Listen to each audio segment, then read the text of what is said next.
अस्सलामुअलैकुम। Welcome to the Mommy Planet. आप सबको मॉमी प्लानट में खुश आमदीद। मॉमी प्लानट में आज मैं आपके लिए लेकर आई हूँ सिंपल इजी डिलीशियस ग्रिल कबाब की रेसिपी। कबाब तो आपने बहुत तरह के ट्राई किए होंगे, लेकिन जब आप ये रेसिपी ट्राई करेंगे तो ये आपकी one of the most favourite recipe हो जाएगी। बहुत ही इजी तरीके से आज हम बनाएंगे ग्रिल कबाब और साथ में बनाएंगे इन्हीं ग्रिल कबाब से बहुत ही डिलीशियस से रोल पराठा।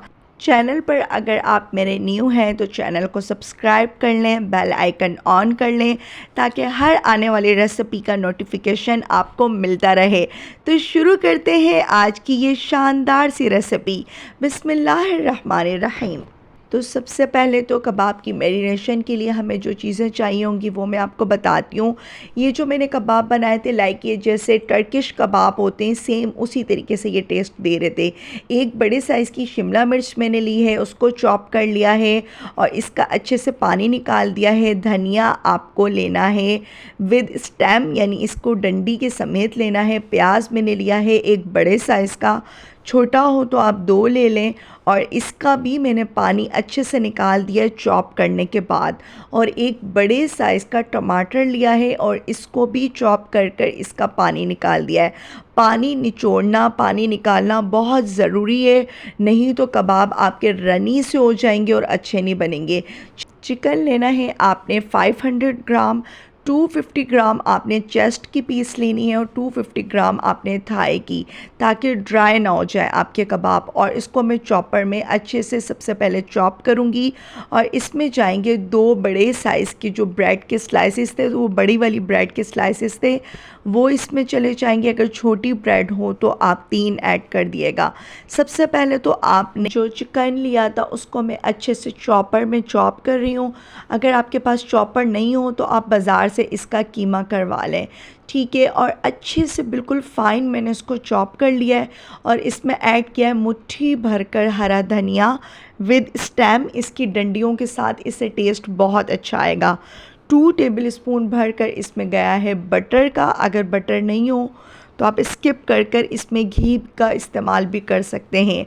ड्राई कुछ बेसिक्स स्पाइसेस हमें चाहिए होंगे, जिसमें 1 teaspoon paprika powder, 1 teaspoon crush red chili, 1 teaspoon भुना पिसा सफ़ेद ज़ीरा, 1 टीस्पून सूखा धनिया, थोड़ा सा क्रश्ड सूखा धनिया मैं यूज़ कर रही हूँ, 1 टीस्पून काली मिर्च, पिसी हुई काली मिर्च, 1 टीस्पून घर का बना हुआ खुशबूदार गरम मसाला और नमक आपने अपने टेस्ट के अकॉर्डिंग इसमें ऐड करना है, ठीक है। अच्छे से आपने इसको मशीन में 2-3 बार चला लेना है, लाइक जैसे पेस्ट की तरह बन जाए, बिल्कुल स्मूथ इसके कबाब आप बना लें। किसी भी शेप के आप कबाब बना सकते हैं, बहुत ही डिलीशियस बनते हैं। तो ये जो कबाब की मैरिनेशन है ये बहुत ही ज़बरदस्त है। इन कबाब को आप किसी भी रेसिपी में इस्तेमाल कर सकते हैं, किसी तरीके से भी आप ये कबाब बनाएं, बहुत मज़ेदार बनेंगे। और जो हमने वेजिटेबल्स कट कर कर रखे थे, चॉप कर कर रखे थे, इनका पानी मैंने निकाल दिया था। पानी निकालना बहुत ज़रूरी है, वो आपने इसमें ऐड कर देने हैं। शिमला मिर्च इसमें थोड़ी मैंने ज़्यादा इस्तेमाल की थी, आपका दिल करे आप कम भी कर सकते हैं, ठीक है, अगर आपको शिमला मिर्च का ज़्यादा टेस्ट पसंद नहीं है। और अगर आपके पास रेड शिमला मिर्च यानी रेड बेल पेपर मौजूद है तो आप लाजमी ऐड करें। मेरे पास मौजूद नहीं थी तो मैंने स्किप कर दी थी। और अच्छे से बस आपने इसको मिक्स करना है और मैरिनेट कर कर एक साइड पर रख देना है। अच्छा, सिंपल सी एक चटनी बनाते हैं जिसके लिए 3 से 4 टमाटर को आपने चॉपर में चॉप कर लेना है।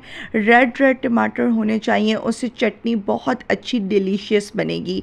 1 टेबल स्पून आपने इसमें ब्लैक पेपर का ऐड कर देना है। पेपरिका पाउडर इसमें आपने ऐड करना है 1 टीस्पून, ठीक है। और आप अपने टेस्ट के अकॉर्डिंग चीज़ों को कम या ज़्यादा कर सकते हैं, स्पाइसेस को। और विनीगर सिरका मैंने इसमें ऐड किया है 1 टेबल स्पून।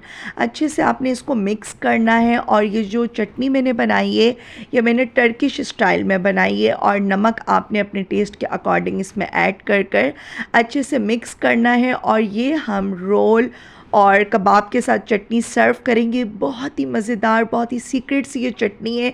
यकीन करें ये इतनी सिंपल है, लेकिन जब आप लोग ये बनाएंगे और ट्राई करेंगे तो आप बोलेंगे वाकई बहुत ही ज़बरदस्त और यूनिक है ये। और जो हमने मैरिनेशन की थी कबाब की, अगर आपके पास ग्रिल पैन मौजूद है तो आप उसमें पूरा अच्छे से रोटी की तरह आप स्प्रेड कर दें। अगर ग्रिल पैन नहीं है तो आप सिंपल पैन में कर दें, और आप इसकी टिक्कियाँ भी बना सकते हैं, या फिर आपका दिल करे आप इसको कबाब की कैसी भी शेप दे दें। तो मैंने इसको बहुत ही इजी बनाया, तो मैंने सारे पैन में इस तरीके से कबाब को स्प्रेड कर दिया था, मतलब लाइक रोटी की तरह फैला दिया था। बहुत ज़्यादा ये बारीक नहीं होना चाहिए, थोड़ा सा मोटा होना चाहिए। और जो गलतियाँ मुझसे हुई थी आप नहीं कीजिएगा। आपने इसको पलटने में जल्दी नहीं करनी है जब आप इसको टर्न करेंगे। मैंने थोड़ी सी जल्दबाजी की थी तो वो कुछ मेरे कबाब टूट गए थे, लेकिन वो फिर मैंने रोल पराठा में इस्तेमाल कर लिए थे, क्योंकि बच्चों को मैंने कुछ पराठा रोल बना के दिए थे और कुछ हम लोगों ने रूखे खा लिए थे। बहुत ही मज़ेदार लग रहे थे। इस तरीके से आपने पिज़्ज़ा कटर, नाइफ़ या फिर किसी भी स्पैचुलर की मदद से इसमें कट लगा देने। आपका दिल करे आप इसे 1 बाइट कबाब बना लें। मैंने कुछ बहुत छोटे छोटे भी बनाए थे और कुछ थोड़े से बड़े बनाए थे। ये देख सकते हैं जब मैं इसको टर्न करूँगी तो ये टूट गया था, क्योंकि मैंने इसको जल्दी टर्न कर लिया था। तो आपने इसको पहले अच्छे से एक साइड इसकी खूबसूरत से गोल्डन होने देनी है, देन आपने इसको टर्न करना है। जैसे कि ये आप देख सकते हैं मैंने जब सेकंड अटैम्प्ट लिए तो वो बहुत अच्छे से हुआ है। तो सारी चीज़ों को दिखा देना चाहिए। कोई भी इंसान बहुत ज़्यादा परफेक्ट नहीं होता है, हर कोई गलतियां कर कर ही चीज़ों को आगे बढ़ता है और उसके अंदर परफेक्शन आती है। और अपनी गलतियों को समझना भी चाहिए और बताना भी चाहिए। बताना क्यों चाहिए? अगर आज मैं आपको अपनी गलती कोई बताऊंगी उससे आप लोग कुछ सीखेंगे और वो गलती आप लोग नहीं करेंगे। तो सेकंड भी मैंने इसी तरीके से बना लिए थे। ये मैंने थोड़े छोटे छोटे बनाए थे, लाइक 1 बाइट कबाब होते हैं उस तरीके से। तो ये मतलब टेस्ट में तो बहुत मज़े के थे, और आपका दिल करे आप इनको किसी भी तरीके से अपने हिसाब से इनको सेट कर सकते हैं और बना सकते हैं। थोड़ा सा बस आपने पैन में ऑयल ग्रीस करना है और अच्छे से आपने इसको ग्रिल मार्क आने तक पकाना है। बहुत जल्दी से बन जाते हैं, लेकिन आपने चेस्ट और थाई दोनों का इस्तेमाल करना है। अगर आप सिर्फ चेस्ट का पीस लेंगे तो कबाब ड्राई हो जाएंगे। कबाब हमारे बन गए हैं और मैंने साथ में बनाए थे रोल पराठा, लच्छे वाला पराठा बनाया था। सारे पराठे तो मैं आपके सामने नहीं बना रही हूँ, एक पराठा मैं आपके सामने बना रही हूँ सिंपल। मैंने इसमें 1 कप वाइट आटा, 1 कप लाल आटा, गंदम का आटा मिक्स करके आटा गूंद लिया था पानी के साथ, और थोड़ा सा नमक मैंने इसमें ऐड करा था। और इस तरीके से मैं इसके स्ट्रिप्स कट कर रही हूँ और इसके लच्छे बनाऊँगी।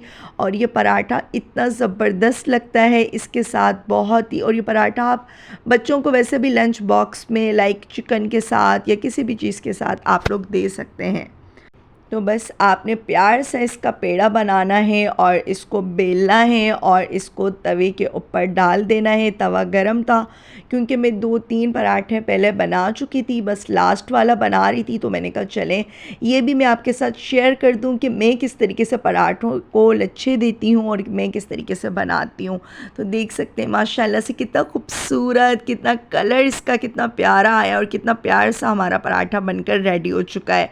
और कबाब भी हमारे रेडी हो चुके हैं, कबाब प्लेटर भी हमारा रेडी है और साथ में पराठे भी रेडी हैं। किस तरीके से आपने पराठा रोल बनाना है, आपने मायो लेनी है और दही लेनी है, उसको मिक्स करना है और उसके अंदर सफ़ेद ज़ीरा आपने ऐड कर देना है और ऑरिगानो या फिर मिक्स हर्ब, ये आपकी एक सॉस बन जाएगी बहुत अच्छी। और साथ में आपने कबाब ऐड करने हैं, इसके ऊपर लगाने हैं। और रेड वाली चटनी, टमाटर की चटनी जो कि मैंने आपके सामने ही बनाई थी, और मैं इसमें एक्स्ट्रा वेजिटेबल्स नहीं डाल रही हूँ। आपका दिल करे आप इसमें खीरा, प्याज या कुछ भी डाल सकते हैं, लेकिन कबाब के अंदर इतने सारी शिमला मिर्च और वेजिटेबल्स ऑलरेडी मौजूद हैं तो मैंने बहुत एक्स्ट्रा इसके अंदर वेजिटेबल्स ऐड नहीं किए थे। इतना मज़ेदार, इतना डिफरेंट इसका टेस्ट आ रहा था जैसे लाइक टर्किश कबाब का होता है, सेम उसी तरीके से। आप लोग ट्राई करेंगे तो आपको मज़ा आएगा।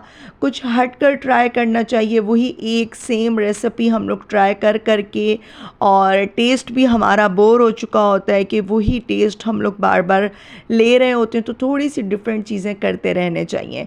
तो ये इस तरीके से फॉइल में आप रैप कर दें, फॉइल नहीं है तो बटर पेपर में कर दें, बटर पेपर नहीं है तो आप इसे सिंपल किसी भी कागज़ या पेपर के साथ रैप करके बच्चों को दें और इन्जॉय करें। और ये जो मैंने चटनी बनाई थी दही और मायोनीज़ की, इसमें मैंने 2 टेबल स्पून मायोनीज़ ऐड करा है, दही है और साथ में मिक्स हर्ब और ज़ीरा। इससे बहुत अच्छी सॉस बन जाती है और बहुत ही ज़बरदस्त ये बने थे।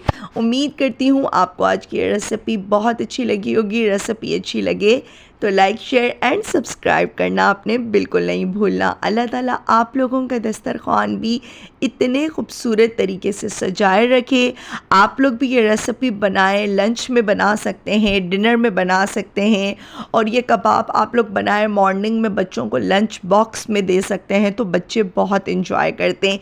कबाब अंदर से बहुत जूसी बने थे, बहुत मज़ेदार बने थे, स्पाइस हर चीज़ बहुत ही ज़्यादा परफेक्ट और बैलेंस थी। इसी के साथ मुझे दीजिए इजाज़त, दुआ में याद रखिएगा। इंशाल्लाह फिर आऊँगी किसी मज़ेदार और नेक्स्ट लेवल रेसिपी के साथ। तब तक के लिए अल्लाह हाफिज़।